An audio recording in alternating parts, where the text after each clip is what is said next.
Hi student. तो पिछली कक्षा में हमने चर्चा कर लिया था कि परावर्तक सतह के अनुसार परावर्तन कितने प्रकार के होते हैं। तो आज हम देखेंगे कि समतल दर्पण से जब परावर्तन होता है तो क्या होता है।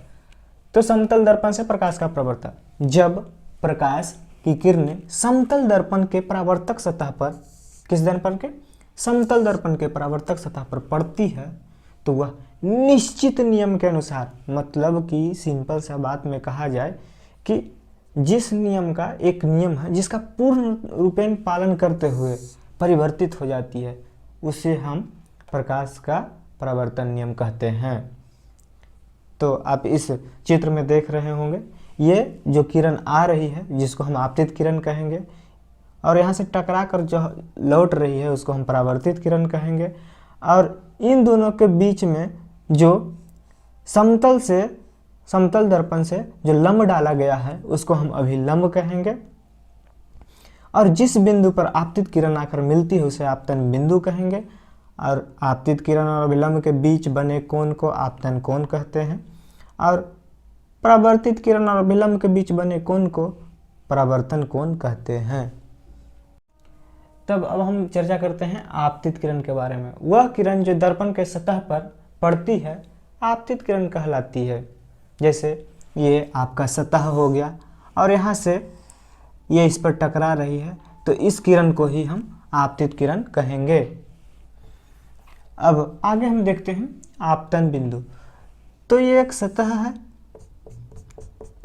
जिस पर आपतित किरण आकर मिल रही है, और यहाँ पर जो बिंदु है इसी को हम आपतन बिंदु कहेंगे। फिर है परावर्तित किरण। तो वह किरण जो दर्पण के सतह से टकराकर वापस लौट जाती है उसे हम परावर्तित किरण कहते हैं। ये सतह है, इसे टकराकर ये वापस लौट गई, इसे हम परावर्तित किरण कहेंगे। फिर आगे है हमारा अभिलंब। तो आपतित किरण और परावर्तित किरण के बीच में एक आपतन बिंदु पर लंब खींचा गया है, उसे हम अभिलंब कहते हैं। फिर है आपतन कोण। आपतित किरण और अभिलंब के बीच बने कोण को आपतन कोण कहते हैं। परावर्तन कोण। परावर्तित किरण और अभिलंब के बीच बने कोण को परावर्तन कोण कहते हैं। तो आप देख लीजिए, ये आपतित किरण हो गया, ये परावर्तित किरण हो गया, और इसके बीच में ये लंब हो गया। तो ये जो कोण हो गया, अभिलंब और परावर्तित किरण के बीच के कोण को हम परावर्तन कोण कहते हैं। अगला है प्रकाश के परावर्तन के दो नियम होते हैं। कितने नियम होते हैं? दो नियम। ये MVVI क्वेश्चन है, ऑब्जेक्टिव में कई बार पूछे जा चुके हैं, प्रकाश के परावर्तन के कितने नियम हैं। तो आप सिंपल से बात है कि आप बता दीजिएगा कि प्रकाश के परावर्तन के दो नियम हैं। फिर है आपतित किरण।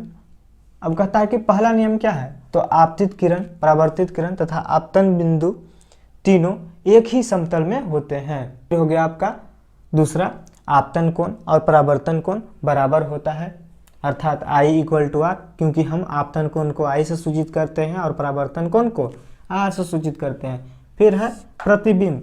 किसी बिंदु वस्तु से आ रही प्रकाश की किरणें परावर्तन या अपवर्तन के बाद जिस बिंदु पर संसरित होती है या उससे अपसरित होती हुई प्रतीत होती है, तो उसे हम उस बिंदु वस्तु का प्रतिबिंब कहते हैं। प्रतिबिंब। तो प्रतिबिंब मुख्यतः दो प्रकार के होते हैं। आपको कई बार ऑब्जेक्टिव में पूछ देगा ये बोर्ड में कि प्रतिबिंब कितने प्रकार के होते हैं, तो आप सिंपली बताइएगा कि प्रतिबिंब मुख्यतः दो प्रकार के होते हैं। कितने प्रकार के? दो प्रकार के होते हैं। अब आगे हम बात करते हैं कौन कौन होते हैं। तो पहला वास्तविक प्रतिबिंब।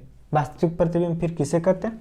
तो जब किसी बिंदु वस्तु से आ रही प्रकाश की किरणें परावर्तन या अपवर्तन के बाद जिस बिंदु पर संसरित होती है उस बिंदु वस्तु का वास्तविक प्रतिबिंब कहते हैं। फिर अगला है दूसरा में काल्पनिक प्रतिबिंब। कौन प्रतिबिंब? काल्पनिक प्रतिबिंब। तो जब किसी बिंदु वस्तु से आ रही प्रकाश की किरणें परावर्तन या अपवर्तन के बाद जिस बिंदु से अपसरित होती हुई प्रतीत होती है उसे हम उस बिंदु वस्तु का काल्पनिक प्रतिबिंब कहते हैं। कई बार आपको 2 नंबर वाले क्वेश्चन में ये पूछ देगा कि वास्तविक प्रतिबिंब किसे कहते हैं या काल्पनिक प्रतिबिंब किसे कहते हैं। कभी कभी ये 5 नंबर वाले क्वेश्चन में भी पूछ देते हैं। अब हम प्रतिबिंब में अंतर स्पष्ट करेंगे, किसमें? वास्तविक प्रतिबिंब और काल्पनिक प्रतिबिंब में अंतर स्पष्ट करेंगे। तो चलिए इधर वास्तविक प्रतिबिंब और ये काल्पनिक प्रतिबिंब। तो वास्तविक प्रतिबिंब में यह किरणों के वास्तविक कटान से बनता है, जबकि काल्पनिक प्रतिबिंब यह किरणों के काल्पनिक कटान से बनता है। इसमें आप देखेंगे कि वास्तविक प्रतिबिंब जो है, यह प्रतिबिंब हमेशा उल्टा होता है, जबकि काल्पनिक हमेशा सीधा होता है।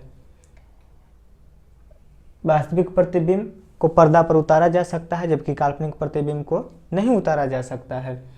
वास्तविक प्रतिबिंब होता है दर्पण के सामने बनता है, जबकि काल्पनिक प्रतिबिंब दर्पण के पीछे बनता है।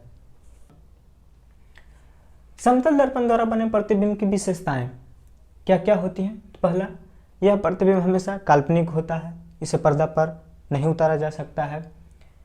काल्पनिक प्रतिबिंब हमेशा सीधा होता है। यह आपको ऑब्जेक्टिव में कई बार पूछा जा सकता है कि समतल दर्पण द्वारा बना प्रतिबिंब कैसा होता है, तो इसको आप नोट कर लीजिएगा। ये MBBI है, आपको हमेशा एग्जाम में पूछ ही देगा कि समतल दर्पण द्वारा बना प्रतिबिंब कैसा होता है, तो काल्पनिक और सीधा होता है। फिर तीसरा में वस्तु के समान आकार का होता है।